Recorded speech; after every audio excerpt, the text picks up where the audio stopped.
Battle Line podcast. This is going up the day after Christmas because we taped a bunch of stuff in advance. We didn't want to tape during Christmas. So to all you guys out there listening, I hope you had a Merry Christmas and that you're enjoying with family and all that other good stuff. I hope you got everything you wanted. Santa came to your house and gave you all the presents and all your kids the presents that they asked for, and you're getting to eat. Was it Christmas ham? We're gonna have turkey, but I mean, we still got turkey. I should say we're gonna have it. We're already past Christmas. We still got turkey in the kitchen, and so I'm gonna go after this. Go get in a turkey coma after you guys hear this. So but I hope you guys all had a wonderful, wonderful Christmas. Yeah. Being that you're in Fort Scott and everybody's like avid hunters, is it like fresh hunted turkey? No, you know what? There are regulated turkey seasons, and they're not. We have better turkey in Nebraska. The turkey don't get too big down here. It's more deer, but even deer seasons, I don't know if it goes through December. So there'll be venison as on the table. So in your Midwest or cool. Colorado, but turkey out here, it's not as big as you think. Pheasant in the fall, pheasant's big because of the corn, but turkey here, it's not a big turkey hunt, at least not that I'm aware of. Turkey hunting state, and you don't see a ton. Like in Nebraska, where I used to live in Omaha, we had gaggles of turkey, and they were huge, good. And so there was some turkey hunting going on. But I can't say it's going to be fresh turkey. It's still going to be store-bought turkey from whatever store we picked it. We picked it up from. I think it's probably from one of the grocery stores here. But you know what? I never have had fresh shot clean turkey, never in my life. Me neither. And while I was out there, I was even telling some of the hunters at Fort Scott, like, I've never had freshly hunted anything really. And I would love to, man, because I love to eat all that stuff, but it's like, because I can go to Whole Foods and get venison and bison, and I love eating all of it. But I mean, they always say, and I believe it, like, it's nothing like getting that fresh hunted, like, different taste, just feel better. I would love to do it. Yeah, they're spot on. No, and I said they'll hunt, they'll buy it, they'll get it, they'll buy it, they'll hunt, they'll clean it, and then I always ask, hey man, you got any extra, and they'll throw me some. So venison is incredible. The tremendous deer meat is awesome. Yeah, I've never had it fresh. I've just had it store bought, but maybe one day. So before we get to JT Patten, one of our sponsors who's been on board with us for a long, long time now, and that just puts out the best supplements, is Bubs Naturals. Yeah. And as I do say in the interview coming up with JT, like, it's getting cold where we are.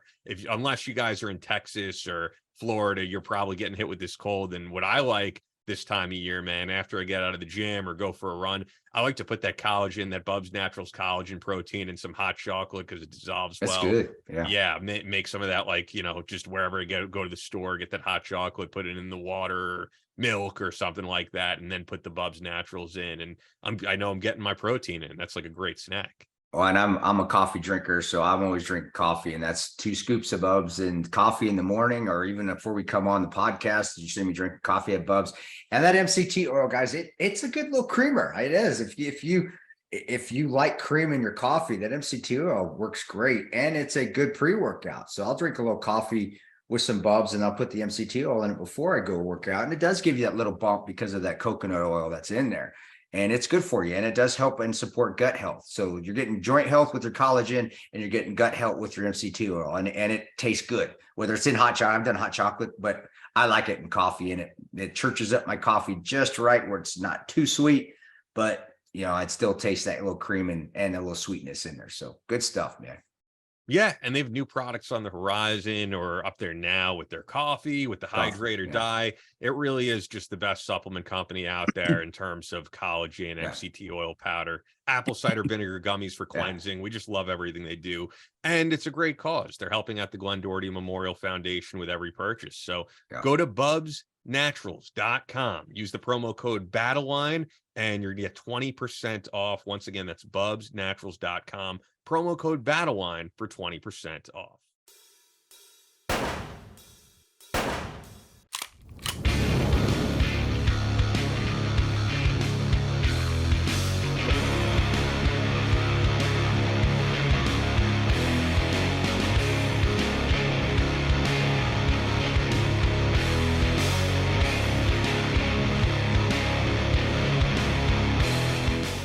From Omaha, Nebraska to New York City, from planet Earth to extraterrestrial life in space, a podcast with no equal.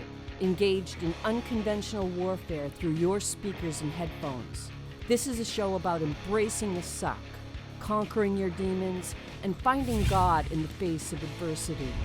Chris Tonto Peranto. Switch is on. Motherfucker, I'm gonna shoot you in the face. Ian Scotto. You know, Ian and I have been dating for a long time. You are now tuned into the Battle Line Podcast.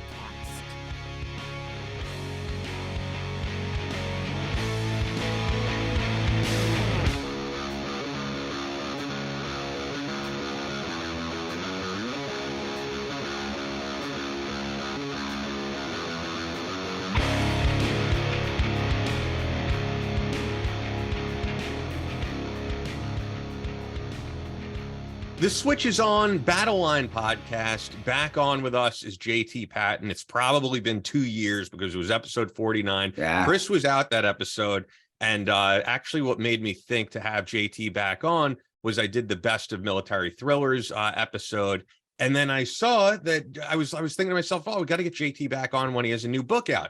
And then I saw Whispers of a Gypsy just came out. So I was like, this is the perfect time to have you on. So for people who don't know JT's background, thriller author, and, you know, unlike a lot of people in the genre, he really has the background for it because intelligence contractor with U.S. government and military special operations, really best known for the Safe Havens series of books. We'll get into this book, which is a huge departure from the Safe Havens book, and we could probably get into why. Actually, before we get into anything of substance, you know, was the first thing I was going to say is like, I'm in Connecticut, between Connecticut and Long Island. Chris is in Kansas. You're in like outside of Chicago, right, JT? Yep. So I'm in western suburb. Yep. Yeah, I was just like, man, this is the time of year where, and I don't know if you guys are feeling it. I'm like, why do I live here? Like this is where it gets brutally cold. It ain't bad here. Kansas, they think of Wichita, they think of, or a few farther west, they think of the rolling flat cornfield. Where I live in the southeast corner. So we're in the Ozarks. We're right at the edge of where the Ozarks start going into Branson. And we got trees, and Ian's been out here before. We got trees, we got rolling hills. We actually have rocks that grow out of the ground for some reason. I don't know how we grow them over here, but it can get cold, but it doesn't stay windy and cold all winter. Like today, it's cloudy, but it's 55. And it's been raining a lot, which is good. We need the rain. Definitely need the rain. Don't mind that. But it doesn't get too cold out here all the time. But yeah, we'll have our 15-degree weathers. But unlike Omaha, where I used to live, yeah, Omaha sucks. That place gets cold. It's brutally kind of like, I bet Chicago, you feel that wet blow through right now. Cold, yeah. That's right. It's wet. It's cold. I've got two daughters that are coming back home from Iowa, and one of the girls wanted to go to Kentucky, and she's like, "Yeah, I wish I was in Kentucky right now," because we're talking about snow ripping straight up to where my dad is in South Dakota, and she's like, "Yeah, this sucks." And that humidity from just because you're by the lakes there, I don't think people realize how humidity it's that you can't cover for it. You can't, even no matter how much you layer, it just blows right through you. It chills you to the bone. It's awful, man. But hey, whatever. It's winter. That's how it goes. Good. That's and right. Do you guys got snow? So you are getting snow. Or you guys got we don't have snow yet. We just still have just the wet stuff. We never know what we're going to get. It could be snowing on Halloween, and or it can just not snow until January. It just sucks. Just rolling the dice. I got snow when I came back from Kansas, right when the plane landed in New York. It was like, welcome to New York. There's snow on the ground. Yeah. But getting into like our actual stuff of substance here, you know what I wanted to ask you about before we get into like this actual book, which is incredible, was the last time you were on with me, episode 49, you kind of said to me, I may be done with the whole Safe Haven series and moving on to different things. And the reason why is from what you were saying, like from what I remember, was that the DoD review process for someone like you who does these Black Ops books, they basically just like neuter your whole idea and you have to change everything.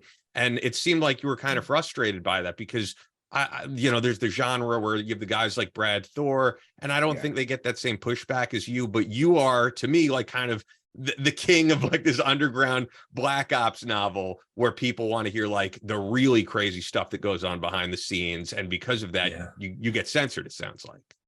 Yeah. I mean, I'll say that in the in the past, with the Safe Haven series and even the first part of the Task Force Orange ones, I felt like they were very fair about the changes that they requested. There were certain things that, yes, you could Google and you can find out, yes, it's probably been written by a half a dozen other people. But because of a little bit of what I was able to share of my background, they were talking about analytical inferences and yada, yada, yada, didn't want to do it. The TFO stuff, though, that got pretty hard blocked towards the end. And that's where I think I had shared that, I'd gotten kind of an aside conversation with one of the reviewers who'd said, you're going to have a hard time with this. Why is that, JT? And again, forgive me for missing it. Give me the background of why, since it is a fiction. I know it's fiction, but I get it. Being friends with Brad Thorne, Jack Carr, and I get that, but it still is fiction. So what was the issue, man? In the TFO stuff, it had a lot more to do with the signal stuff and the technology, even though Snowden had written a lot about it already.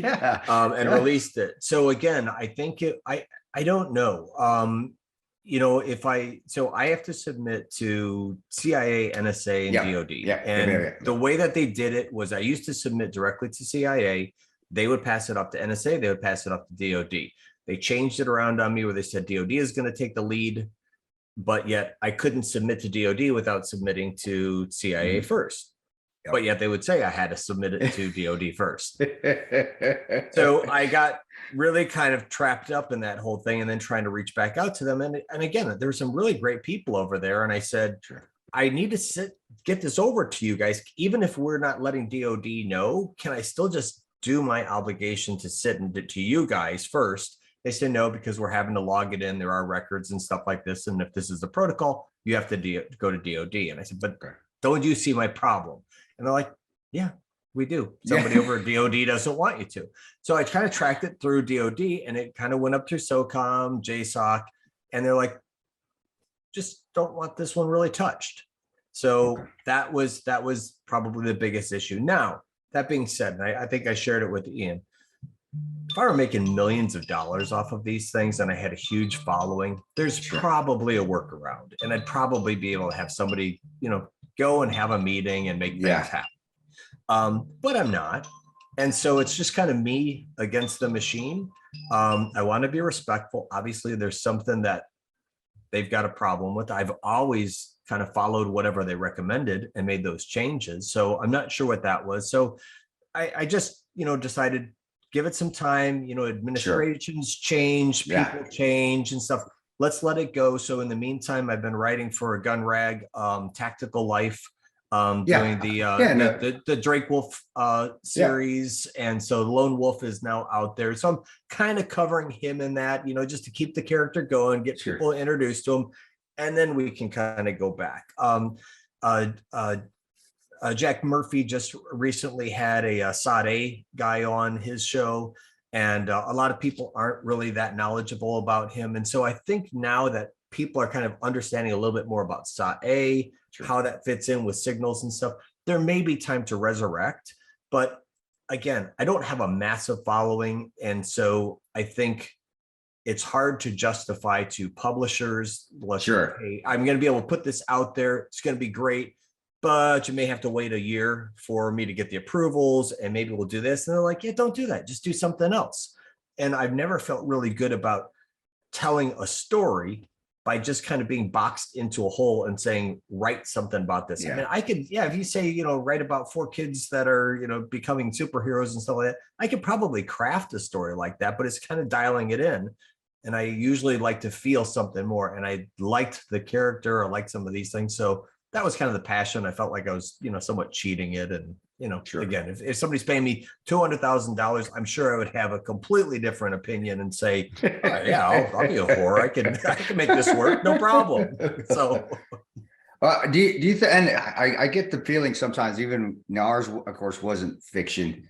But I do understand the process and how difficult it can get. We did have to hire a clearance attorney just because it was, again, different genre and different, and ours, politicians did want to censor a lot of that.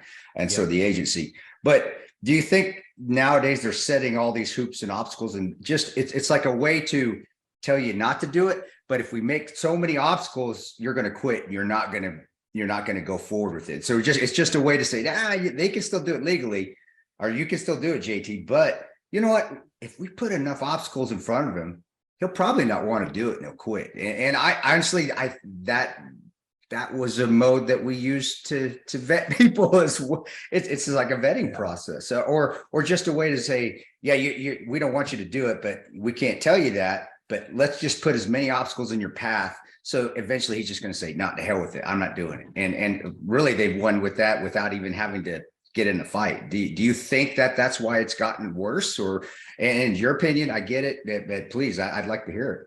Yeah, I don't know. I mean, I know that my Tontoisms should say, get back on the horse, turn the negatives into positive, pick myself back up. I don't know. It just, here's the thing, because I'm out of that space now. I mean, I don't even have I don't have any contacts at JSOC right now. I don't know. So if it's worth more to them for me not to do it, who am I to say, well, hell, I'm just going to do it anyway? Because I knew what I was getting into at the beginning, and that I really shouldn't be sharing certain things. And so even though I'm saying, hey, I'm just telling the story, I'm not going into all kinds of details, and I'm not getting into the sexy stuff. And that's the one thing that I've learned over years with Brad Thor, is it's more important to tell the story and just be accurate around the details, but it's not so important to have all the secret details that are like sexy. And that's one of the things that I think I inflated my ego with initially when I started writing the books, was I know more stuff about this topic than a lot of other people do. So I'm going to go out there, I'm going to be like super popular, and people are going to read my stuff because they're going to love me. And they're like, well, that's cool stuff, but you layered in so much crap. If you would have taken that stuff out and figured out how to write, maybe we would have bought your books.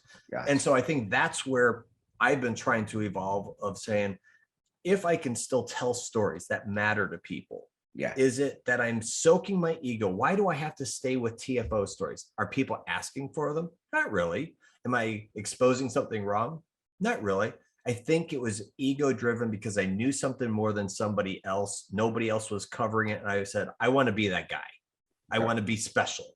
And I think that probably that self-reflection on why I went into this other book that ended up being more horror was, I think I was just trying to be pure and tell a story. And I think that's where I'm trying. I think the next step for me is to just sit back and say, what am I good at? What is the purpose of this? What are the outcomes I'm looking for? I mean, right now, nobody's going to be paying me more than a day job to write. So it's still got to be a little bit of a hobby.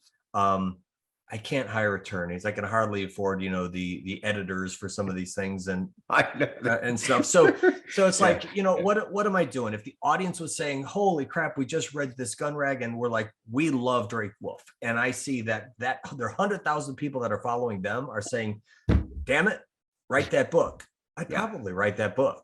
But 15 guys, 20 guys that are saying, well, I love it. What are we going to do? I'm like, unless we got to GoFundMe here, guys, not much I can do, It's a business. If it don't make dollars, it don't make sense. People forget that. And honestly, brother, Totsisms, you haven't quit. I tell people the obstacles, it's not always smart to go right through them. I mean, don't be a Marine and go right through the damn thing. Sometimes it's okay to go around it. And that's essentially what you're doing, is I'm just dodging and weaving. I'm serpentining, and I'm getting to where I need to be. And that's, to me, you're still writing, you're still being positive. From what I'm hearing, you're growing because you're going into another area, which maybe you wouldn't have went into if you wouldn't have had difficulty with these obstacles. I think that's a perfect t-shirt. Honestly, I'll have to think of something. We'll get a saying out of this. I'll make a tattoo about it. But to me, I think that's great for our listeners out there too. When you're on obstacles, you haven't quit. Just keep moving. And maybe something else will come of it, like the horror stuff you got into now, which is really freaking awesome. And that's what, that's what's funny too, because somebody, a family friend said, why are you moving into horror? And I look back and I said, if you read or have read any of my books, every single one of those by definition is a horror book. They don't have the supernatural element, but they've got that heavy element of dread. They've got the really some pretty gruesome stuff that could go under extreme horror. And then you've got the body horror stuff. And if I look back and do some of the stuff that I talked about for interrogation, which has happened, and if I think about, some of the first stuff that I cut my teeth on as an intel analyst was Sudan, even after the big massacre. Yeah. And I'll tell you what, you look at 2,000 pictures of dead kids, bodies that have been chopped up and stuff like that, that changes you. I don't care what you say. And so everything that I have experienced, and I haven't been on the battlefield like you have, Chris. And so if you were to write anything, I mean, technically that could be horror, the way that it's depicted, if you're telling the truth of the sights, the smells, the sounds that are really, gripping. And so I think that, yes, this one might fall into a category. I've been writing this the whole time because that's just the darkness that's still kind of in me, that when I tell the story, I can't escape it in who these characters are, because I think that's what they've seen. That's what they're doing. Wow. Yeah, that's well said. Ian, I didn't mean to cut you off there, brother. Did I? No, not at all. The thing I was going to ask, because I do want to get into this book, but you know what I wanted to ask prior when you were talking about the ego thing of like, I wanted to get this out there. I want to be the guy. What I'm wondering, because I just think of the guys we've had on, and there's military authors like Jack Carr who've been in the military, but I don't know of any. Are you the only guy who has written these types of books with an intelligence background like yours? No. Like me, I don't know. I haven't seen it. That was a pretty tight community of some of the things that I was doing. Nobody's done that, but I've got a good friend, Joe Goldberg, who's written some of the best stuff on CIA. He also had worked under Dewey Claridge. His Seventh Floor stuff, I can't believe what they've allowed. It's not that it's exposing, but there's just so much great detail. So if anybody that's in Hollywood is ever looking for that advisor who talks about what it's like up there, Joe nails it. Wow. The darker black ops stuff, which ends up bringing in that commercial stuff, the personas and the building the platforms and stuff like that. Maybe some of the guys that have written some of like the Mossad things, there may be someone out there, but and again, remember, some of my stuff was kind of conspiracy laden and stuff, and so that was all false. But no, I don't see too many folks that have been in that space writing what I did and sharing that not the details, but that atmosphere, that the ecosystem that is involved. So I still think that's kind of unique. I don't know that, and because gets into really gray stuff, it gets into almost noir, because people want to see a guy on a white horse, wearing the white hat, and they want to have that good ending. And so when you got this guy who's not really an anti-hero, but he's just kind of a piece of shit, sometimes people are like, I can't even root for this guy because he's just a bad dude. And I'm like, but that's, you guys say you wanted Black Ops. This is what Black Ops is. These are, people that may have moral grayness, and the ending isn't going to be clean. The ending is going to be kind of like the guy's just like, screw you, and maybe just smokes him for no reason at the end. That's what it is. But ultimately, I think people are like, maybe I don't want that. It's kind of like someone that says, I want extreme horror, and then the page 2, they're like, oh shit, I don't want to read this stuff. And I think that's kind of what I'm dealing with this even the Whispers of a Gypsy, is someone's calling this splatterpunk and extreme horror. Well, not really, but kind of by definition. But I don't want to be put in that same category of like genital mutilations and stuff like that, because this came out of the story. It wasn't like I sat there and I'm like, I'm going to really hype this up. If anything, I was like, I want to pull back from that so that you don't miss the story part of it.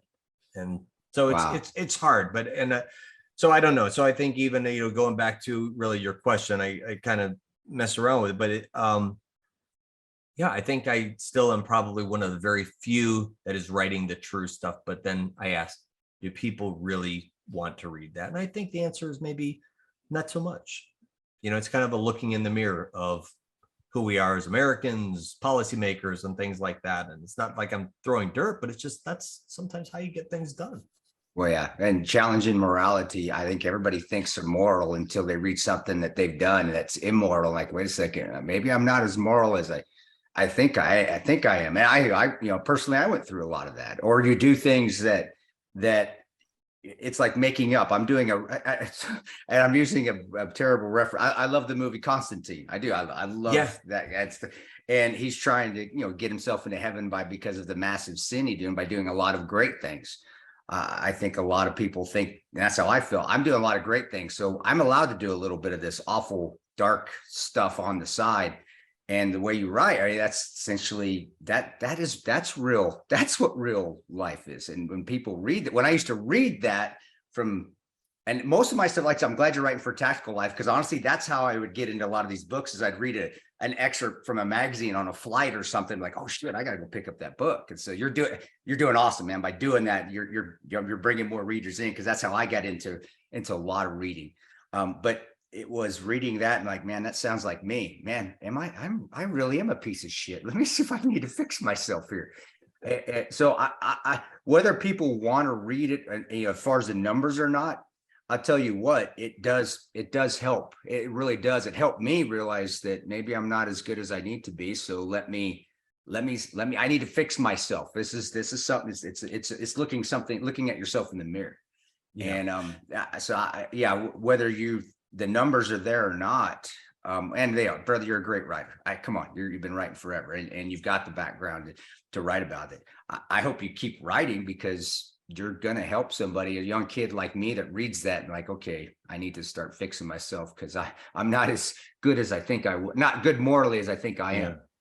And I think, thank you for that. And, but I think that's also one of the things I did aspire to on the Black Ops, the Sean Havens one, the TFO, was you do have a lot of people that think I want to be in Spec Ops. I want to be Black Ops. I can't tell you the amount of people that are like, I want to get into this. And so how can I go that way? And I think by putting it out there, like, it may not be so cool, and you may not be able to put some of those things away. I hope in some cases that does help people, or I think some people that may have certain tendencies may say, maybe this is a fit for me. And tendency. I like how you said it's just kind of those tendencies, those homicidal, immoralistic tendencies. There are a few of those people out there. I ain't gonna lie. And sometimes I'd like them right next to me if I needed them for certain points. But it's hard to live that life forever. When you guys talk, and forgive me, the last episode that you had, did you got in your career a little bit, or I don't want to rehash stuff, but I don't know a lot about your career. Sorry, from what you did, but I didn't know how you got into it. A lot just from stuff I've read, but I'd like to hear it from you're not a horse, but from the horse's mouth. I'd like to hear it from the guy. Yeah. Why did you choose that route? So I kind of backed into it. When I was in high school, I thought I was going to be in either the military or law enforcement. And so I started shooting with the junior rifle team with the police department. Spent a lot of time at the police department. There was a Marine sniper there that taught me a lot, but he also taught me about how he'd been in Vietnam. Most of his crew was killed by friendly fire from the Navy. Wow. And so he had said, maybe think about, he goes, you're building the shooting skills right here. He's like, you're pretty creative, pretty smart. You may want to think about special operations, special forces. And one of my friends, his dad had passed away had been killed in Vietnam. I saw on his birthday when they told him that his dad wasn't his dad. It was a different guy before who had died. Here's the beret. Here's the bronze statue. So he didn't know he grew up with another step. Yeah, to my recollection, I can't remember exactly, because I can't remember what I'd made up in my head and written in the book and versus what the other. But to the best of my knowledge, I remember it kind of being like a very pivotal moment. And dad being there, or maybe it was just that he knew so much less, but this was the time that he was supposed to get like that box, and I was there for it. It was just me, him, dad, mom, right there. Wow. And so, but I also remember how the dad had kind of treated the beret and put it on his head. And I was something moved in me. And I did write that in the first book, Shadow Masters, about how this kid felt. And I mean, it was true, but I fictionalized it. But I still remember at that time that this guy had died, family's here. And even though this kid's stepdad was really a nice guy, the way that in my eyes, he disrespected that beret and the memory of that man, pissed the shit out of me. And so I thought, okay, so maybe I can go special forces, but who then is doing the intel or protecting those guys, the best of the best? And so that's what then I thought I wanted to do. Hey, hope you guys are enjoying this interview with JT Patten. We really go all over the place, and in a good way. We go through his background and intelligence. We get into the new novel, his past novels, and yeah, this is a good one, I thought. So before we continue, Fort Scott Munitions is a manufacturer of multi-federal patented solid copper and brass CNC spun ammunition that's designed to tumble upon impact in soft tissue, leaving devastating wound channels for faster bleed out and quicker incapacitation. This ammunition was originally developed to innovate and improve on the standard of military grade ammunition design. It was found that not only did the TUI ammunition, their trademark, outperform competitors in the self-defense industry, but it quickly became apparent that it would be a top contender for hunters alike. With the ammunition being CNC spun, the tolerances are some of the tightest on the market, ensuring that you receive the same results with each pull of the trigger. Fort Scott Munitions is available throughout privately owned businesses in all 50 states, as well as on their website at fsm.com. Or now I know, because I wasn't there the last time, but the most recent time, if you're ever in Fort Scott, Kansas, go to the actual Fort Scott Munitions store. And I have to say, man, I think you will be blown away. It is a better ammo store, better guns and ammo store than honestly anything I've ever been to, which is mainly in, New York, Pennsylvania, New Jersey, Connecticut, and most of those are pretty small, bare bones. That place is, they're stocked up. It's awesome. Yeah, that's really cool. And it's one of the old buildings that was originally built in Fort Scott, one of the old manufacturing buildings with the big corn silos right next to it. And as they just a tremendous group of people to go in there, and they got a lot of great gear. And it is the Tonto Mecca. It's where they actually have parts where we got books and the flags that have been given to me that are put down there, and just other things that we use, whether it's the weapon systems, not just Fort Scott Munitions, but also they also have some of the targets that we use and so forth, as far as battle line targets. So it's a very great just atmosphere down there, and just a great bunch of people. Not just the ammo being the best in the world, in my opinion, best in the world, but also Fort Scott. It's a cool environment, and you saw that firsthand, and how awesome it is to be in there. So if you're ever in Fort Scott, check out Fort Scott Munitions Shop. But if not, definitely get on their website. And a good stocking stuffer right now is Battle Line. I wish I had some. Although it's going to be the day after Christmas. Shit. So you missed the stocking stuffer next year or for birthdays. They also carry all the Battle Line tactical stuff we have, especially the gun lube that is amazing, made by Boogaloo out there in Alabama. So tremendous. If you're there, just for all the Tonto stuff, walk to the back of the store. You'll see a ton of stuff. Come out there. It really is cool. And as you were saying, in terms of the people, like everyone that they hire is so well versed. Like you're gonna get someone who really knows exactly what you're looking for, or has the knowledge. And if they don't have the knowledge, they'll know someone in the store who does, because it's a good combination of people who are hunters, and then some guys who have served in the military, some who maybe haven't. So they'll have someone who is a specialty in terms of like what you need to know. And there's something to be said about like Fort Scott. Like the company is that big fish in the small pond, because you drive around there and you see Fort Scott like here in, Connecticut or New York, people do know Fort Scott who shoot, but it's not, I don't walk around every day seeing Fort Scott t-shirts and all that. But I went into Walmart and I'm seeing like little kids with Fort Scott Munitions hoodies, and I'm driving around and I'm seeing Fort Scott Munitions stickers, everything. Like they are that big fish in the small pond of that town. I feel like they are the brand that everyone knows in that town. And that was just cool to see. They make good ammunition, and obviously out here, tons of hunters out here. So what are they going to use, especially if it's here?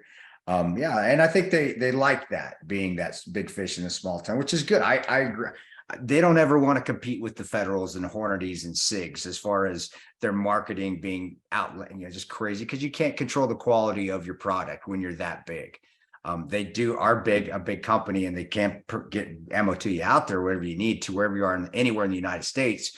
But what I know with Ryan Kraft over there is that getting to the size of a SIG with ammunition or Hornady or Federal, they're just too monstrous. Daniel Defense is known as far as guns go. You can't control the quality of all of your product. And that's why their product is the best and better than all those companies I just stated, because they have that control, because they are smaller.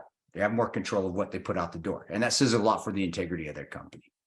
100%. Couldn't say it better. So yeah, use the exclusive promo code BATTLELINE for 15% off at FSM.com. Only available to listeners of the Battleline podcast. Fort Scott Munitions is a proud supporter of Chris Peranto, Battleline Tactical, and the Battleline podcast. FSM.com, promo code BATTLELINE. Also, courageous, brave, heroic. The words used by the apparel brand Thadia to recognize the everyday individuals to athletes to those who protect us. Thadia was created with the sole purpose to inspire individuals to personify their courage and bravery. With the use of advanced garments, Thadia provides the performance and functionality you expect from your apparel while exemplifying you. See the full line of Thadia products and the Thadia KTP apparel line at Thadia.com. Use the promo code ThadiaKTP to get 15% off your order. That's THADDEA KTP, all one word, Thadia KTP, and you'll get 15% off. Thadia, inspired by the heroic and worn by the courageous and brave. Thadia.com, THADDEA.com, promo code Thadia KTP. So I get into Army ROTC in college. I didn't have the maturity to accept the conventional side of things that I should have known, because I just didn't see the big picture. I have to know that as an advisor. I just I need to be in the jungle. Come on, why, and making my own decisions. And I still remember that, it was for Ranger Challenge, and to get our flash and beret, we had to do certain things. So I'm on the field FTX, and I'm with a Ranger buddy that I got assigned to. I didn't like. We're supposed to do our land nav stuff, go into our compass things. He's taking me in wrong directions. I'm like, I know where to go. I left that dude. I left him in the dark, and I got lost too based on where he was. But I found I flagged somebody down on the road. They gave me a ride back a few miles. I mean, it was kind of like a Robin Sage thing. I'm the guy pulling up into camp. I'm like, I kicked ass because I made it back and I figured out the way to do it. I ended up sitting by the campfire doing burns because I left my Ranger buddy. Your Ranger buddy? Yeah. So a couple months later, we're still going for our brand flash. I had to do my 12-mile road march. My real Ranger buddy that I was good friends with and stuff, he and I are gung ho. We're filling our backpack, our Alice packs, with like rock and stuff. And I think we had about 75 pounds instead of the 50 of just like clothes and sand or whatever. And about 3 miles in, he collapses. And the cadre's all there, and they're like, Swanson, just go. And I'm like, no, I'm going to stay. Because it's like, stay by your wingman. And that was kind of what it was like. I'm not leaving. I'm not leaving him. And they're like, you got to go. You're not going to finish. I'm like, I'm staying with Dan. And finally, they're like, we have to take him to the hospital now, and you got to go because you can't come with us. So I finished my ruck, and I was 2 minutes behind what I needed to do to get my beret and flash. And again, I didn't have Tonto there, so I didn't have the Tontoisms to tell me that it was okay. And all I could think about is, I'm not wearing that fucking floppy hat again for another 6 months. And if I don't have my brain flash, I wasn't with my peers that elevated to that. And so it's kind of like getting washed out. And I was just saying, screw it, I'm not going to do it. And the Sergeant Major had been Special Forces, and he kind of took me and he says, look, maybe it's not right for you. Maybe it's not the right time for you. And he made an introduction to me to a CIA recruiter. No way. This is in college during ROTC. Yeah. So but the CIA recruiter was coming to the school anyway. So it wasn't like, I'm calling up Washington, here's your guy, and Mitch Rapp, and here's the guy for you, and stuff like that. It's like, really, this dude isn't gonna make it with us. So maybe he'll make it with you. And at the time, my dad had been in the Army. He was drafted. I got uncles with GMA and stuff, and they're like, you just aren't probably cut for what that's going to take. But I still wanted to do that type of work. So the guy made an introduction to me.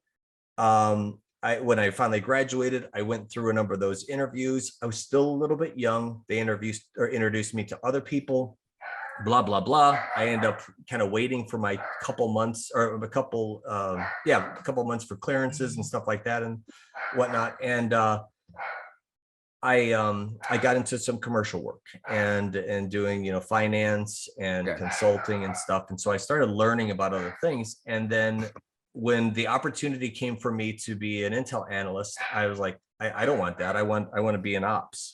Gotcha. And I'm not going to get where I want to be. And so they're like, you're just too young. You don't have the experience. Just keep in touch with some guys. So the guy that I kept in touch with ended up, I went to grad school. I got permission to have him as my special advisor, and I started doing some work for him. And that guy's name was Dewey Claridge.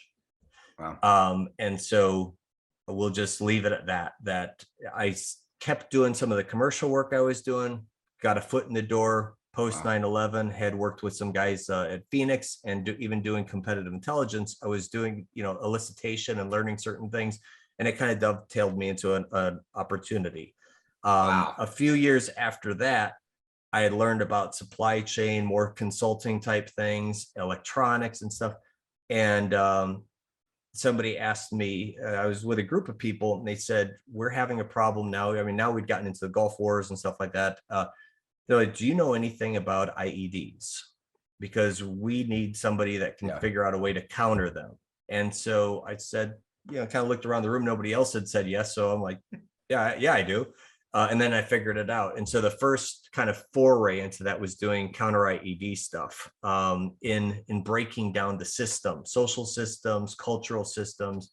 And that resonated, that was applied. And before, I think then somebody introduced me to Fast Eddie, been a adult guy, and he was without SOCOM. They introduced me to other people. Before I knew it, I had some opportunities, and then was working with the intelligence community and SOCOM. So you did know, or did you just raise your hand and said, I know it, I'm going to figure it out on the fly, thinking, okay, I'm pulling this shit out of my ass. I really don't know. But did you know a lot about IEDs at that time, or were you just? I knew nothing about it. That's awesome.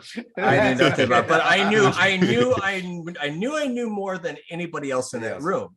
And I the same thing later on happened when somebody's trying to get into Iran. They're like, does anybody else know supply chain routes of Iran and the social commerce and stuff like that? And just kind of like waiting, looking around, nobody else raising. They're like, I do. And and they're like, oh, you do. But I'm like, what do you know about it? Well, I can bullshit anything because nobody else really kind of knew.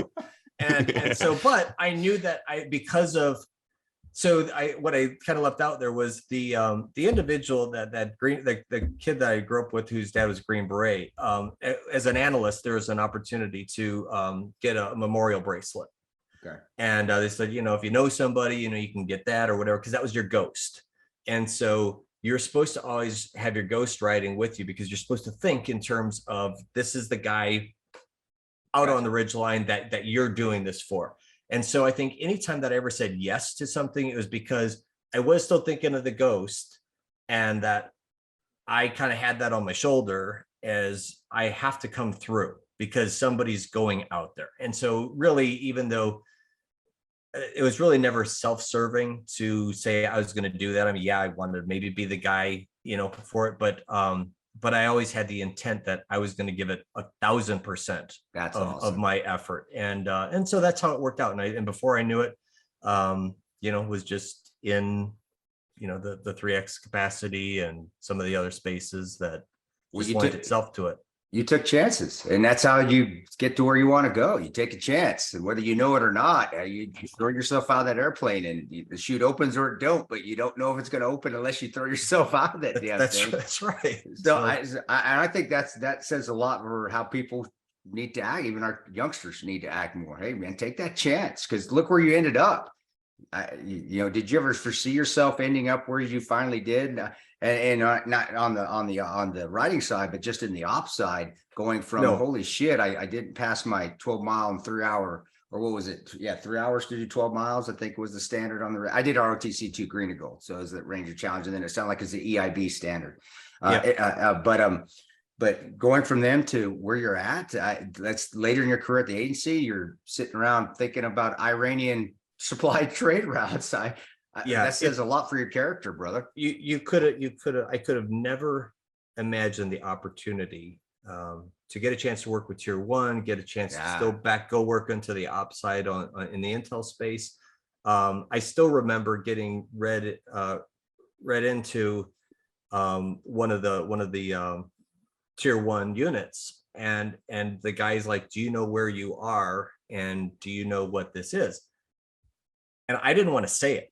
I knew where I was, but I didn't want to say the word. Is this a trick question? Are they testing me? I'm like, I think I do, but I didn't even know. Then I didn't want to say the what everybody else kind of called it. I didn't want to say what the code what I thought it was. I didn't want to say. I'm just like, yes, I do. Yes, I do. And I still remember that was like me sitting in that chair, looking at that computer screen as they're kind of going through everything, just thinking, this is the coolest thing that I ever could have done. And holy shit, if these guys know that I really don't know exactly what I'm talking about all the time, I'm like, how did I get here? And so, but that was cool. And I do think I did earn my place. That's all. And don't let them fool you, dude. Half the time we didn't know what the fuck we were doing either, but we wanted to act like we did. And I remember doing that with some of the guys that come in and, hey, let's doing that same thing. Just like it wasn't offset when you got on the it's offset kind of. Let's fuck with them a little bit. Come on, let's play secret spook espionage just to have a little fun with them. But no, that's awesome, man. Yeah, to me that's just an amazing story of perseverance. Man, you're fucking live Tontoism. I need to just get JT Patten put Tontoism definition of Tontoism on the back of it. Shit, man. Make it till you make it. Yeah, but that's how else you're never gonna know everything. And if everybody waits till they know everything, that opportunity sometimes pass you by.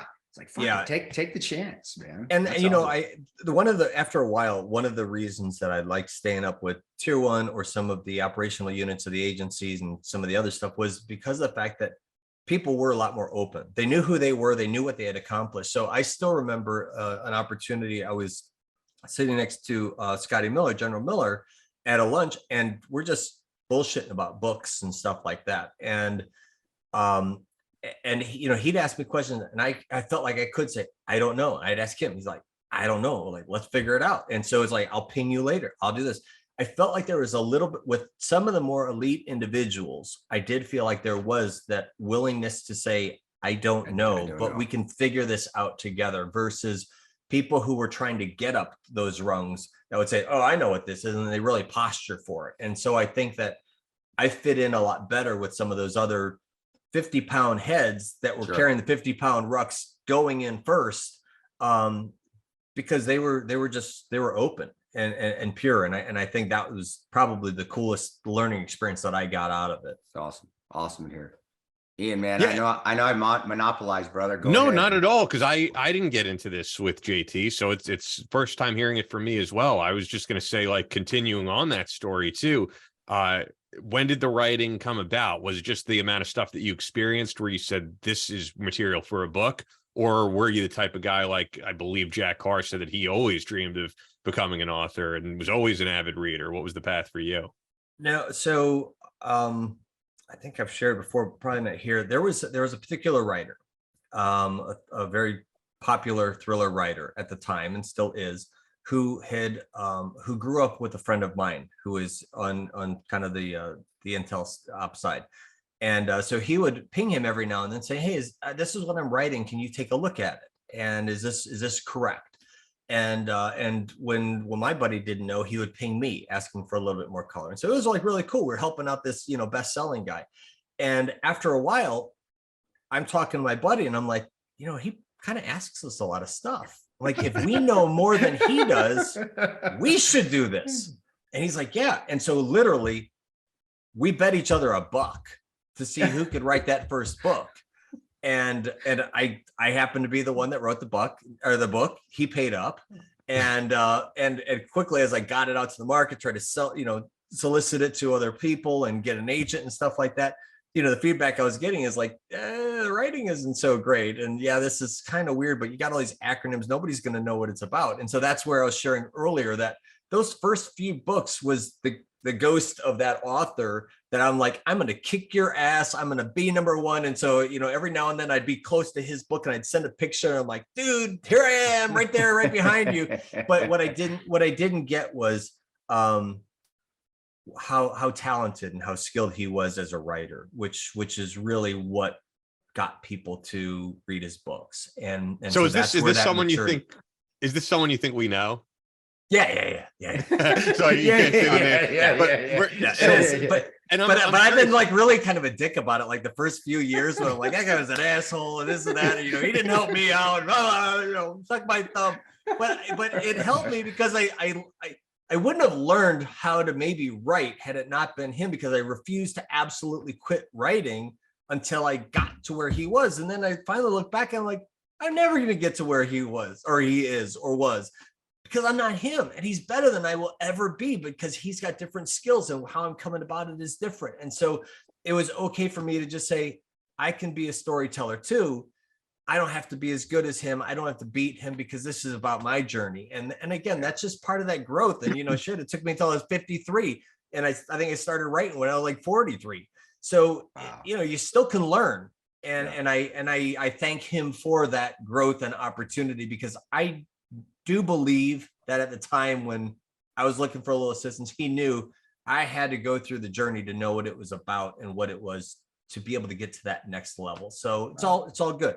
So what's the deal though? Like, were you a paid consultant, or do you feel like you were kind of used for your knowledge and he just No. I think that he just, he would ask questions and on our own accord, we would try to help him, because this was like cool. I mean, it's like if you know somebody in Hollywood, you want to be associated with them, and you want to help, and you're like, hey, how about this, but it's just kind of when you get that, it's like that evil musings, when you're like that lackey, to the king, and then you're like, maybe we could be king. It can't be so hard. So no, it was just by me being a shithead that it was like, I want this. And I think, again, kind of messes in my head, like, we're being used. He's using us. We're not even seeing the money, and he's making millions. Yeah. And so it's just our own insecurities, and just you sort of are though to some extent, because I feel like at this point in your career, right? Because I mean, the same thing happens to me with some extent. I'll get messages on Instagram or stuff. And they're like, hey, could you hook us up with this guy and get this guy on my podcast? Yeah. And, I really don't mind helping people out. I try not to be selfish in that way.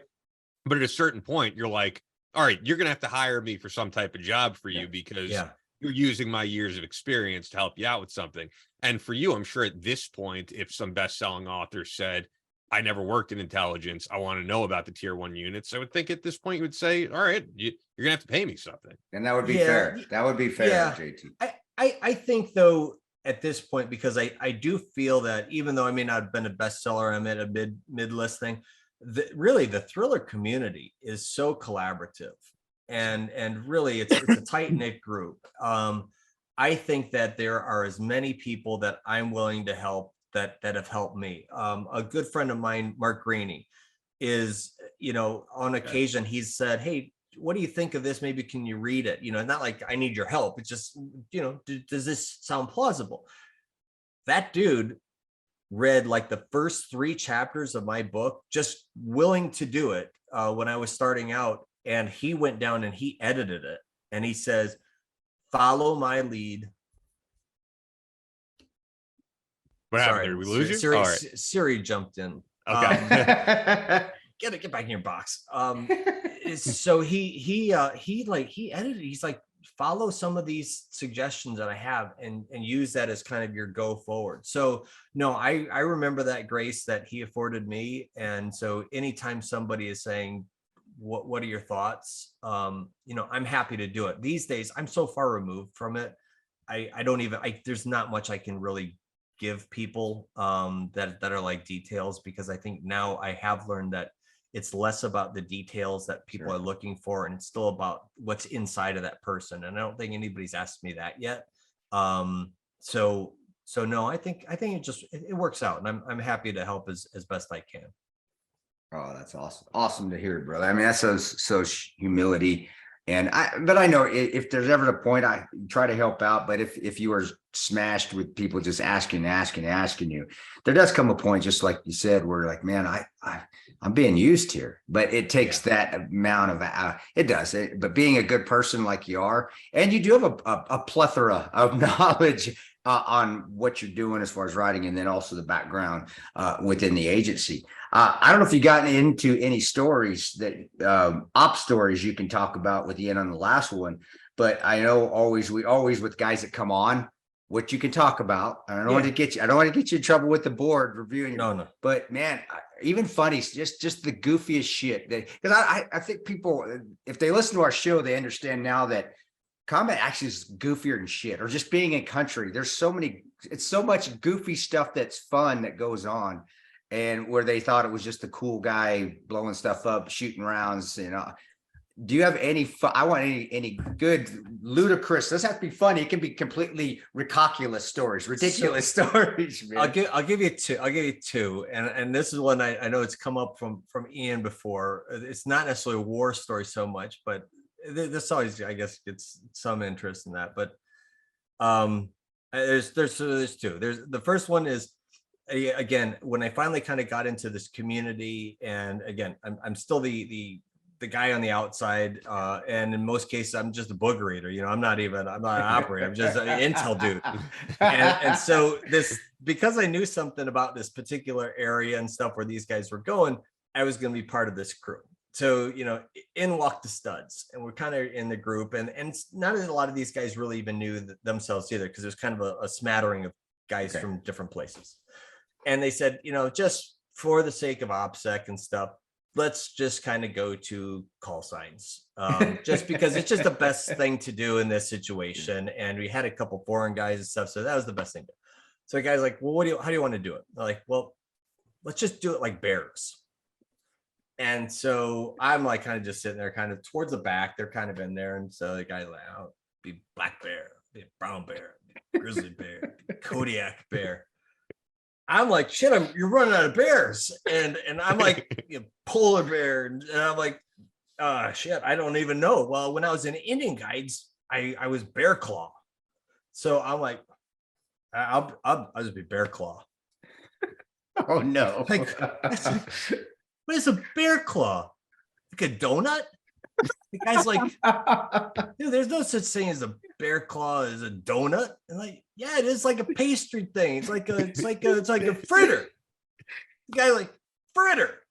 That's fritter. Dude, I was fritter. And for the longest time, when I saw some of these other guys again, if I had like my notebook out or something like that, they'd write down, fritter. That thing. Dude, that is an awesome call sign. Did you embrace that? That's your call sign. It just kind of was, But again, I'm the guy left back at home, so it's like, if anybody needed it, they just fritter. But it wasn't like, fritter. Dude, that is one of the best call sign stories, and I've been through a lot. That's one of the best ones I've ever heard. Your call sign. I always tell people it's like Harry Potter's wand, dude. The call sign finds you. You don't find your call sign. You don't make your own. The call sign will find you, and it just fits. That is fucking perfect. I was thinking you're going to say, call me Gummy Bear. That's what I was thinking. But honestly, the fritter story is even better. I love that. That's fucking awesome. So that's one. The other one was years later. I worked a lot with Dave Grange, General Grange, and so he was starting a company, asked if I could come in there and help as an intel dude. Dude, that's a Ranger legend, man. That's fucking Ranger Hall of Famer, big time. Yeah, good guy. But with all the legend and stuff, I could still say hands down, he with maybe a couple college buddies are the guys that I've laughed the hardest with in my whole life. He's just a hilarious dude. So we've got this project. It's a commercial project where this guy was embezzling money from his company, or actually we thought it was somebody else. And so Dave had a lawyer, and they were asking, could we do this type of stuff? And he's like, you need like a forensic accountant. So once again, I'm like, I can figure that shit out. And so he sends me down to Houston, Texas, and I'm starting to do this forensic investigation. And it turns into a bigger thing. We find out that it's not who we thought it was, but it was actually the owner of the company that was stealing the money. And I guess it's public knowledge. His name's Dave Brown, or Dr. Brown was the hand surgeon down there. Wow. So we end up kind of taking over the company to kind of govern it and stuff like that. Well, this place turned into like a circus, and all of a sudden Grange is coming down there, and then we're getting death threats and bomb threats because lo and behold, there's drugs involved, there's guns involved, there's mafia involved and stuff like that. So he's bringing in dudes from the unit. He's bringing cops and stuff. Well, I got Colonel Tim Heineman is like kind of running the operations center there and stuff. And we're doing all this stuff. And we got guys rolling in heavy with Suburbans that are, bulletproof and stuff like that. And, after a while, we're having to manage this company. Not a lot of us knew how to manage a medical company. Wow. And so this dude had a farm, and on the farm he had all these exotic animals. And so as the company is going bankrupt and we're trying to figure out how to manage the company, we couldn't really figure it out. So we start selling the animals. Shit. So there's like days when like we can't make payroll. What are we gonna do? We gotta sell a giraffe. Wait, where is this? It's in Houston. Oh, okay, because I was thinking of like Tiger King and all that crazy shit in like northern Florida where people buy that stuff. And like, what do we have left? We need like 3 gazelles. Do we have 3 gazelles? How the fuck do you sell a giraffe? Would you go on eBay and put on? They're like brokers. I don't know. They probably had like some like 90-year-old guy taking a last shot or something, putting it in his backyard. I don't know. Maybe it went to the meet. I don't know. But I could tell you that they were like, after a while, the only way we could save this company is like playing Noah's Ark and like pick that one or give me an emu, Was it like those characters on Tiger King? Was it those type of like crazy, it was like it was or... caricature. Every guy that we were involved with was a caricature of what he could be, should be, and it was nuts. I mean, we were out there like trying to find like the holy grail, like drilling safes and shit like that, because it was like we went into like Bosnia or something. But it was really just this medical thing. And I think we probably went a little bit over the top in some of this stuff, but it's what we knew. So how would you win and influence people for the hearts and minds? And how would you do this? And we had like briefing, and Heineman sometimes is like doing a Carver thing. And all these doctors are looking at it like, what's Carver? But it was good time. And that does sound like 100% and then some, man. You guys really did as far as going in there and doing everything. I know this is probably a ridiculous question, but how much was the giraffe? How much did you sell the giraffe for? So it comes up everywhere, and I swear to God, I was just sitting here looking. I'm like, I got it in a text someplace because I knew at some time somebody was asking us like, what did we sell that giraffe for? And I'm like, I know I asked somebody, but where did I put it? But so I can't remember like how many thousands of dollars the thing was, but I'll follow back up when I find out again what that was and exactly what we sold. But that is a wild story, man, because it's like with the guests we've had on, these stories are amazing, but you hear so many door kicker type stories. There's no story I've heard really comparable to that. So that's kind of and it's in Houston too. It's not like you're in South Africa or so. You're just down in. I just imagine how much of that crazy shit actually still goes on in the U.S. I bet I mean, what do you think? I know we're getting long here, but the stuff goes, I mean, it goes on, but I still think again, I mean, and again, we are trying to make some money, and it with all the guys that are, selling coffee and they're selling workout things and stuff like that. Look, what you know.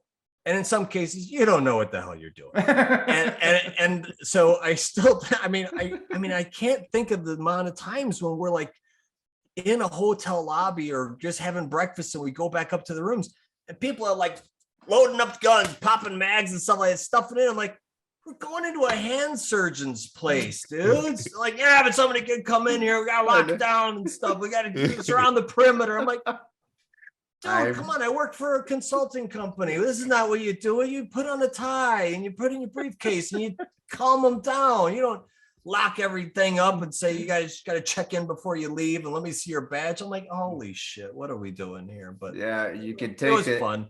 You could take, what is it? You could take the knuckle dragger out of Iraq, but you can't take Iraq out of the knuckle dragger, or vice versa, however it goes. I've seen that, bro. I've been on the side too, where I've been because I've done EP work as well as doing the stuff. Yeah. And I have guys like that where we just, no, I can't use that guy. There's no fucking way we can use him. He's going to want to go in with an M4 into CVS to get it. It's like, no, it is, guys. Just they still want to live that. Oh, cool. That's right. No, It's okay. I mean, Dave got it. Tim got it, but Yeah. some of the other guys that we kind of brought along were like, oh, geez, what are we Jeez, doing? what are we doing? I know. I mean, the guys are like, it'd be easier if we just killed him, or, Oh, This definitely sounds like a movie. it probably it could. You put Clooney in there and Brad Pitt and just. I would watch it, man. Yeah, I want to make sure, as I said, that we get into the book, because you are on here for a reason, and this is the book. If people are watching on YouTube, Whispers of a Gypsy, and as I said earlier, this is such a departure from your previous work, because this is for one, horror genre, World War II setting. But the cool thing that you've done is that you switch between World War II Poland to modern day Illinois, where you are. So I think it's cool that it switches between the two, because you probably have some younger readers. And I would imagine for just like the younger people, World War II seems like ancient history, even though it's really not. And we've spoken about it on the show before. It's like, I've gotten to meet so many World War II survivors and Holocaust survivors, and not many of them are left. So even with a horror book like this, that's based in reality, it's important to keep that legacy alive. So yeah, I'd love to get into it and what inspired it, and yeah, what made you go down this path of a totally new genre. Yeah. Well, it came out weird because my son was asking if he could read any of my books, and and you dedicated to him. You go. This is finally a book you could read. Yeah, and he can't. So I stirred up.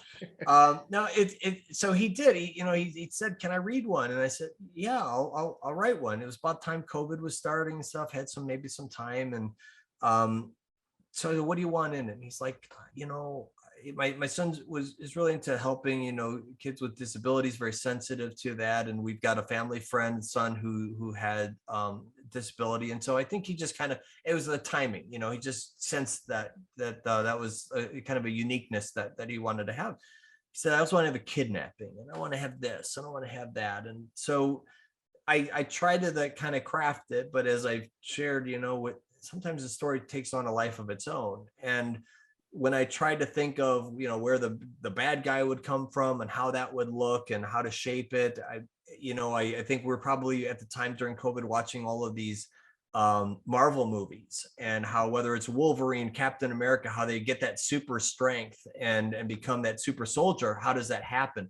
So I started doing genetic research, and I figured out what genes would have to be changed and how you would do it. And it's not gamma radiation and all that, but with stem cells and stuff. And so figure, okay, well, you could take this and blah, blah, blah, you move this, but then do I want to make it a Holocaust story? Not really, because I could see this is getting dark, and I don't want anybody to say that I'm exploiting that. I grew up in a neighborhood where there were a lot of refugees, a lot of Holocaust survivors. I remember trick-or-treating and seeing the tattoos on the women.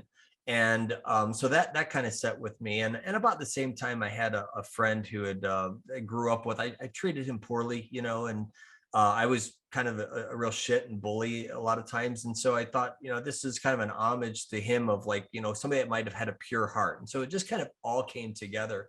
And with all of the anti-Semitism that just keeps erupting, and then it was the 75th anniversary of Auschwitz, and I'm hearing people are still denying it and stuff. I just figured, it's just, let's throw, I think a reviewer just said, you just kind of threw all of it into a pot and then shook it up. And I think about the same time somebody's talking about horror movies and how, exploited how people of color are usually like the first to die. I'm like, well, what if you had one that was the detective that was gonna, survive and stuff? And so it just was a culmination of like a lot of bad feelings and heaviness, and then wanting to just step up and say, it's not okay. And, this is what somebody might do in a situation. So you've got Mr. Mortimer, who's kind of that anti-hero who had been experimented on, and, he's killing Nazis. And now, his time is about over, because he's either killed all of the ones that he had targeted. Damn, you're good. We still see or they just died on their own. Yeah. So that's that's basically the rub of it. And then he ends up meeting this, small boy who's wanting to have superpowers like him, and who sees himself as being different and wanting to be like everybody else, but not recognizing that really that purity of his heart is what makes him different from everybody else, and to hold on to that. And so that's what I try to do. I also try to capture in this thing, he's got this little kind of supernatural power where he can see people's auras.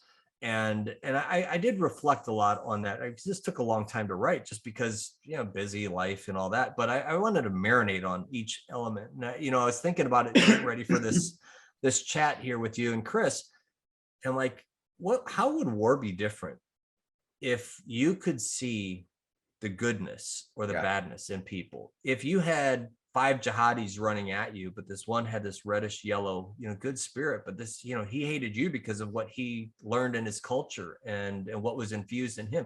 Could you pull the trigger? And so that was the other thing that I kind of wanted to put out there, is just the goodness of people. How do we know it? How do we see it? Do we already have these preconceived judgments and notions and stuff? And then, of course, because it's just, right what it is, and it's a messy thing, people die and body count ends up kind of high. And everybody's nice. Let's see this, but we're still going to kill a ton of people. So gotta kill the bad guys. We're going to kill them hard. but you're spot on as far as and war. Who knows? Stereotypes. I do believe stereotypes are stereotypes for a reason, but sometimes stereotypes don't fit. And seeing that art, that would be a cool superpower to have. It would be really awesome. Maybe to see that hey, is that a good person or not? And you can actually right away see that. That would be amazing to have. I don't know. I'm going on and I'm starting to think about. I was just an incident. I faded off there for a little bit, guys. Sorry about that. But having I wish I would have had that superpower right there. But shit happens. I mean, what can you do? War sucks. That's just how it is, man. And wars only happen because both sides think they're right. That's where you say, hey, well, jihadi's coming at me because he thinks he's right. I don't think he's right. That's why we have conflict. But man, and your son can read. You said he can or he can't read. He could. No, he could not. I mean, it's pretty dark. There's certain things. Well, how old's your son? I don't even know. He's 15. He'll be 16 short. But it's like, I'm like, do I want to worse, JT? Yeah, it's like, do I want to soak him into that stuff? And so I think he's already kind of read it, and he's like read the first few chapters. He's like, this is kind of stupid. This is kind of stupid. Let me go shoot some people in the face on Call of Duty. This is terrible, but hell yeah, exactly. I know. My son plays this game. Just getting off the subject there, but my son plays this game where you have to run from it's a homicidal murder. It's on PlayStation. I forget this. And I'm watching him play this game, and he's running from this homicidal murder. And that's the game. I said, you can't turn and kill this homicidal murder? No. I said, well, what's the fun in that? If you can't fight back, you're just running around not wanting to get killed, be the first one killed. It's like, what are the games? So he's switched now to Call of Duty, or at least you can fight back. I mean, but no, brother, again, your experience, and I love just getting in your backstories of that's not the books, just your operational experience, and just that you're like everybody else. You're just a good dude. You're a good dude that has a ton of stories, that did some shit, and you still are able to laugh about it, and now you're able to write about it as well. And I wish I had that skill. I don't. I'll never write a book again because it feels like a homework assignment for me. I just can't do it. But man, that's amazing. And this new book, people need to pick it up. And you need to catch that. Whoever the guy you're trying to catch? Yeah, let's make sure you catch him. Whoever that is, whoever we couldn't say, thou should not be named. All right. No. Yeah, all good. I was gonna say, your dog, you were telling me earlier, he must see a squirrel out there or something, right? From what you're saying. No, it's all good. We're making it work. But you know what I wanted to get into too, when you were saying about like all this stuff going on with anti-Semitism that really sparked the book and made you want to write this. It really couldn't be better timing, because I know you're active on Twitter, and I've actually seen your tweets about it. It's like every day now, because of the Kanye stuff, you go on Twitter and something is trending with like anti-Semitism, Jewish, Ashkenazi, like Holocaust denial, all types of crazy shit. And you have, Kanye West going on Alex Jones and praising Hitler and praising the Nazis. And I could see that, like, from the tweets that you wrote, you find it pretty troubling, as I think most of us do. And I think it will probably lead to, and I'm a free speech absolutist, but at the same time, I do think the stuff he's saying is going to lead to more attacks on Jewish people. I mean, who are like, especially like the Hasidic Jews, who are like the biggest victims of these hate crime attacks and that type of stuff. And people also forget that like a guy with Kanye's following, he has more followers than there are Jews in the world. And he's out there as, I guess you would say, influencer, billionaire who's now lost his billions. Encouraging hatred. And it's a pretty crazy time, because I thought like a lot of that was stomped out to some extent. It'll never be totally stomped out, but to have someone of his stature like putting out this shit is it's troubling. It is. And so when I was gonna write this, I thought it was a good book. And so I thought this could be a book that maybe brings me to the next level. But then I thought again about what that message was. And so when I talk to agents and I talk to publishers, and they're like, yeah, we can, maybe change this. It's a little tough. And, do we really want to use the word gypsy? Because the Romani part of it is as much of the anti-Semitism. I mean, yeah, this is the people that have never gotten, any reparations or acknowledgement and stuff like that. So, and they're using, the word gypsy, just like an N-word, R-word. And that's why I chose to put that out there. So, it's kind of a two-pronged thing that I wanted to, bring about. And that kind of goes in that whole unconscious bias. But what was where they're saying, yeah, we'll get this out in about a year. And, we're looking at probably October, November and stuff like that. I'm like, but this is really pertinent now. And so I went with the small press, micro press, just to kick it out the door. And so it's really grassroots spread, and it's not really spreading very fast. And so that's part of what I'm challenged with, is getting people to read it, because I do believe it's got a good message. But, most people that are reading it probably get that message already. So, but I also don't want to say, hey, this is happening in the world today, so buy my book. Yeah. And that kind of seems shitty. And that kind of doesn't seem like that's the humanitarian side. So what I'm kind of wrestling with right now, the audio did get purchased. I did put out the paperback. I'm musing, to make, once I get the money back from like editors and stuff like that, it may have to be just one of those that come January, I just say it's free on Kindle. Because how can I can't make money off the backs of others if I'm saying the reason that we're doing this is to make society better. Yeah. So that's kind of where I'm at now, is it may just be one of those where we just kind of suck it up and say, you know what, this is a donation. And if I feel that strongly about the story, and, we've talked about ego and stuff like that, and just put that ego aside and say, okay, they're not going to be bestseller, or may not be USA Today or win an award or something, but maybe a few people might read it. I grew up in an environment that was a little bit less than tolerant for some people. At least my mom was very much so, but there's some family members that were less so, and I think I got caught up into that for a while. So if I really want to say, hey, this is part of change and we should do it, there might be that kid, like Chris was talking about, even on the military stuff, that changes his view. Maybe this isn't so cool to do. Maybe somebody does read it because they think it's just a cool horror book where they're going to see somebody splatted against the wall. And then they're like, holy shit, maybe I could change my soul, my thinking and my heart. Yeah. So that may be, don't be surprised if you just all of a sudden just see it like, fuck it, throw it in the wind. That'd be cool. What did you think of the Kanye comments? Because now he's being, it's weird. It's like America. I've heard it before, and it's true. Like, kind of rewards bad behavior. Like you go out somewhere, have a positive message. You're not going to get booked everywhere. No one cares.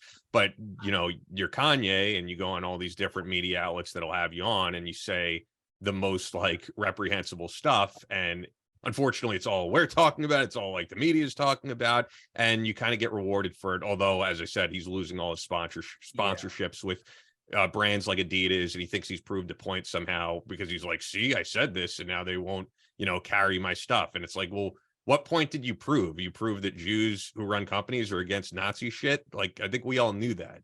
Yeah, I think I'd feel different if Kanye was Eminem, white dude, blonde hair, blue eyes. Kanye is no stranger to bias, racism, being a man of color. I think something's wrong with Kanye. Yeah. And I think that he's kind of being, look, he's got to own his actions. I think he's got more going on up here that doesn't seem to be connecting, and that doesn't seem right. That I feel more bad for him, because I think he's potentially got some bigger issues, and I think he needs some help.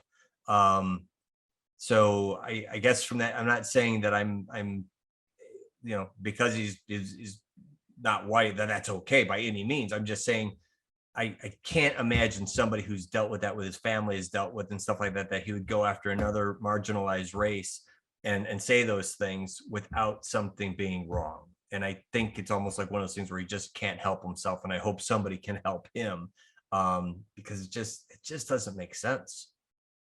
But I don't know. I just don't know enough. But I can't believe it's happening. I do feel like he's getting exploited because of whatever that is. But it just can't be. It can't be his rational thinking. Yeah, whereas I live out here in the sticks, so as much Ian knows, I don't, in bad or good, I don't pay attention to that shit. I don't at all. I don't bring, because if I'm paying attention to it, and like everybody else does, then you're going to be influenced whether you like it or not, one way or the other. Yeah. And to be honest, I think the fucking Matrix is right. Sometimes ignorance is bliss, man. Yeah. And if I see a person out there, if I'm going to judge them by what they're going to act towards me. So I wish I could throw my 2 cents on this, but I don't pay attention to it. I'm not on Twitter, and there's a reason for it. I'm not saying that. But yeah, with all this, I got nothing, guys. So for all the guys out there waiting for Tano's comment on this, I give 2 fucks about Kanye. I could give 2 shits. And another Tontoism for the day. Yeah, I could give 2 shits. There's a Tontoism. It's weird because I will say I feel you on that. I don't care about what he personally says, but what I do care about is the effect it might have on millions of followers, millions of young kids who maybe don't know any better, and this is who they're looking to for answers. Then I would go to their parents and say, "What the fuck? Be a parent, dude. Let's teach your kids right. Judge that person by how they act, not by what this fucking idiot's saying on the TV." And on the far other end, for people that hate white people or people that hate Mexican people, who gives a shit? Don't pay attention. Let's be a good parent and teach our kids the values. And I think here again, we're getting on tangent here. We're letting the TV and the media teach our children values. And that's being a terrible parent, in my opinion. So if you're letting that happen, to say that, then you're a bad parent. Pause right there. Terrible. And if you believe that Nazism is a good thing, I think we've come to a conclusion that it's not. All right. And for him being out there, if you're that brain dead to be watching Kanye and say, I think Nazism is a good thing, then you're an idiot.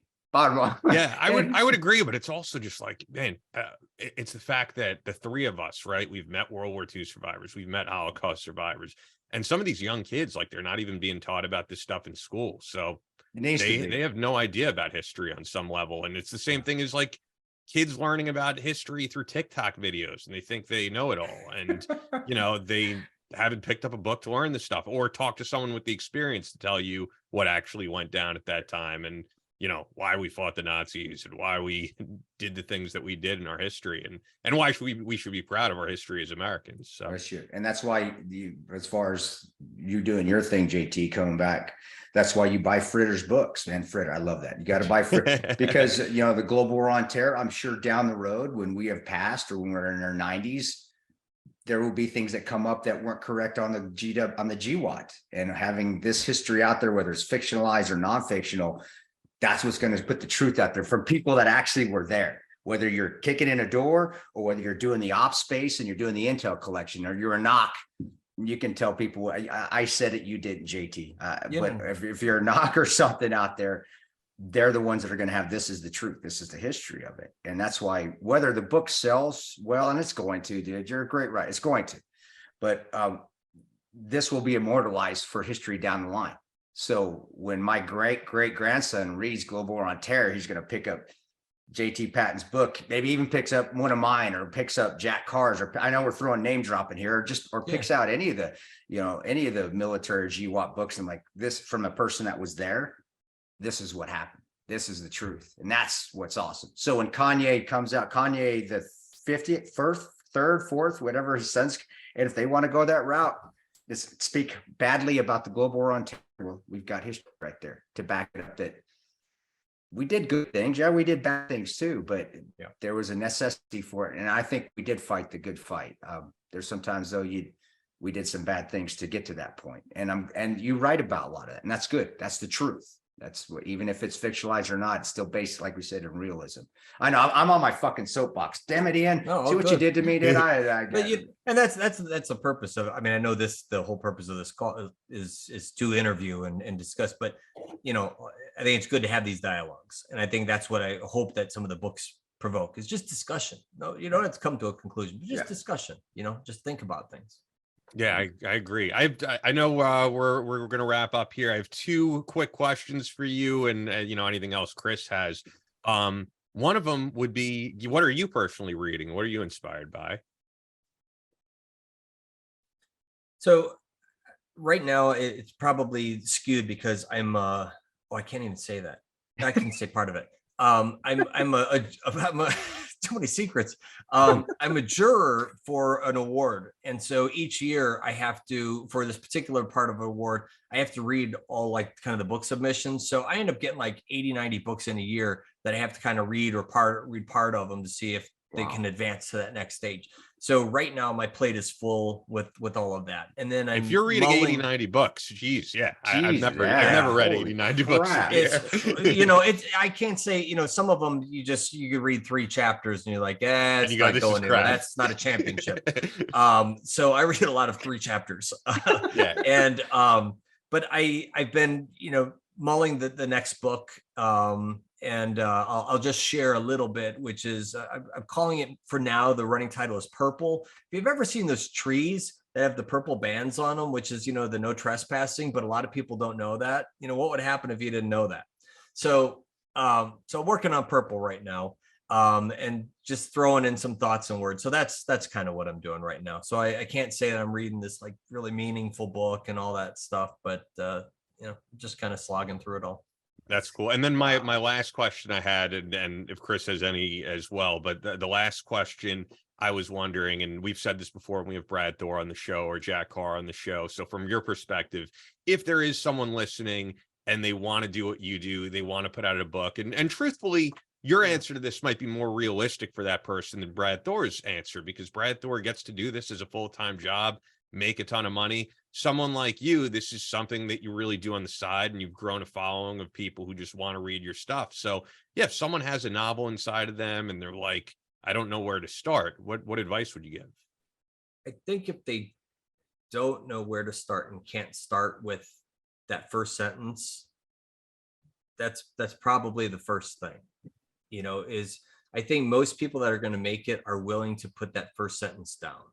So yeah, if you can't even get that first one out, you may not, because to get that last sentence down, you gotta suck it up, and you can't quit on that. I would say, you know, you got to start writing, just start putting it down. I don't care if it takes you 5 years, 10 years. If you look at the first books of most authors, it takes them like 3 years to write. If you think from when they started it to the time that they actually got it out, then they follow on if they get the deals. And sometimes they actually get worse because that thought went into that first book. So that's okay. So just start writing, but then start socking away some cash, because you're going to don't have your buddy read it. Don't have your mom read it, your wife read it, spouse read it, whatever, kid read it. Get a professional to read it. And you may have to put probably 3-4 batteries of edits into it if you want it to get any place. Nobody is taking books on anymore that is just, oh, it's a great concept and we just need to polish it up. No, it's usually a piece of crap, but it's got a good concept. And so they're going to kick it out the door and say, fix it and then bring it back. You've got to come out with a polished rock. And so I'd say be ready to invest $1,500 or so to get it edited, fix it, figure about when you say the end, you just started another 6 months of work. And if you can kind of wrap your head around that, then I think you're off to a good start. Dude, I got to throw in one other thing too, because now hearing that, I'm remembering something too, as someone who's not an author, but I'm a writer. I write different things. And I know a little bit about the business, not as much as both of you, but if you are getting started on the business end of things and someone wants you to pay them to publish the book, run away, because I'm not going to throw them under the bus, but we just had a team of authors on the show recently, and they have lost a ton of money getting screwed by one of these publishers who's taking advantage of veteran authors who don't know any better, quite honestly.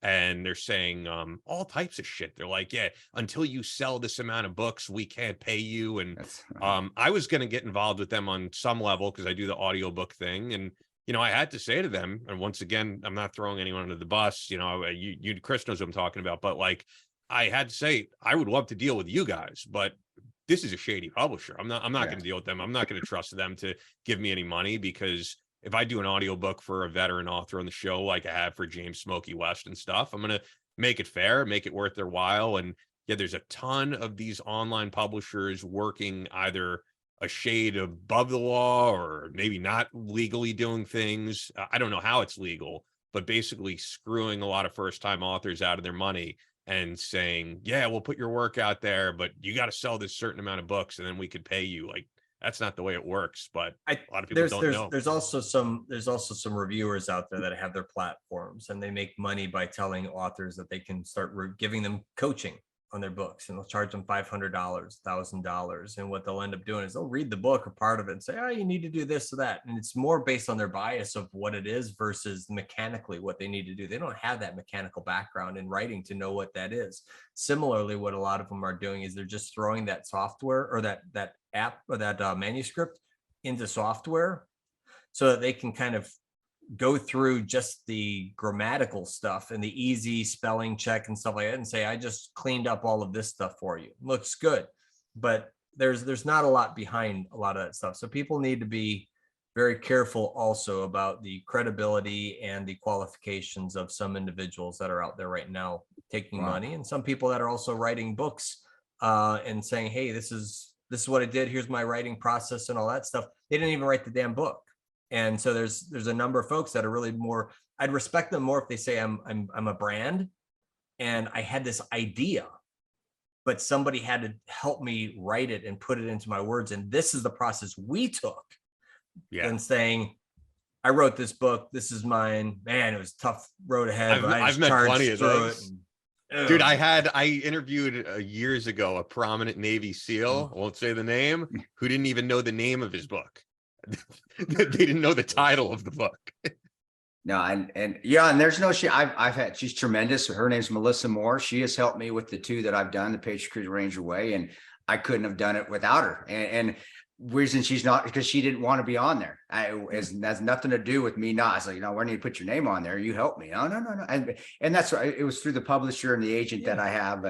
But I always give her kudos, because it's like, and I needed somebody like her, because she had the patience to deal with my dumb ass that goes from anger to being okay to be like all over the place. And so there's nothing wrong with that. And I always will give her the respect, and she got paid pretty good too. So she did, she did. But I agree with bro. I know who Ian's talking about with that publisher. And if you can give like what you just said will help out, because I think there are a lot of veterans that are getting scammed out of money right now, and they do have amazing stories to tell too. That's right. And it's not getting out there. So, buddy, all I gotta say is I love talking to just how you got to where you're at. That is a fucking story of perseverance, whether you think it is or not. That is a story, and if it doesn't help, that's a story, not just a perseverance of overcoming adversity, but what I love is that you took the step, man. You just took the first step, and you didn't know if you were going to make it. You weren't even ready for it, sounded like, but you said, fuck it, I'm going to do it anyway. There's a Tontoism right there. Fuck it, I'm going to do it anyway. And that's from Fritter. I'm going to put by Fritter.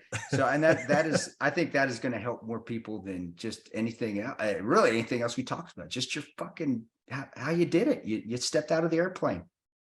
Almost plummeted to your death, but your chute opened, and look where you're at now. And that's amazing, bro. I love that part of the conversation. Thank you for putting that out there and at least being open with us. I appreciate that, man. No, all good. And I've made a lot of missteps along the way, and I've ruffled a lot of feathers. We all do. Trying to keep it, but try to be who I was. Yeah. Hey, failing is just a step towards success. That is actually a Tontoism, and I'm trained, but. Man, everybody that's succeeded has failed tons of times. They just Yep. kept pushing it. No, you're awesome, man. And that book, it's going to do well. Obviously, you're a tremendous. Yeah, I've said it 8 million times. You're a tremendous writer, and you've got the pedigree to write about that stuff with some realism, even though we're in the fiction side. So, nah, man, I recommend anybody read your stuff, and you're going to learn something about yourself. So, God bless you, man. Awesome job, bud. Appreciate it, Chris. Yeah. Yeah, so check it out, guys. JTPattenBooks.com, at JTPattenBooks on Twitter and on Instagram. Once again, Whispers of a Gypsy is the new book. It's out now, Amazon, anywhere else. And yeah, wherever you're listening, subscribe, leave us a comment if you're on YouTube, leave us a review if you're on Apple Podcasts or Spotify. That stuff all helps us out. Share it. Anything else from you, JT? It's been an honor having you back on, man. Yes. Like I said, it's been long overdue, probably a good 2 years, and a lot of guys like yourself who I've known for years now, I don't get to speak to very often, so I like being able to catch up like this. Oh, my pleasure. It's just, I appreciate the opportunity. It's good catching up again. Ian, Chris, good to chat with you. So no, thanks, guys. I hope you and your families do well over the holidays, and You too, brother. well, man. Yeah, you too, man. Awesome job, buddy. Take care of yourself. And yeah, that's all I got, man. That's all the Tontoisms we got for today. I think we've hit 1 million of them. I'll get you some residuals if we make some t-shirt with those sayings, though. Sounds good. That's all for this episode of the Battle Line Podcast, but we'll be back on Monday with more American Straight Talk. Until then, be sure to follow us on Instagram at Battle Line Podcast and on Twitter at Battle Line Pod. To sign up for future Battle Line tactical courses, go to www.christantoparanto.net. Believe in yourself, face all challenges head on, and as always, never quit.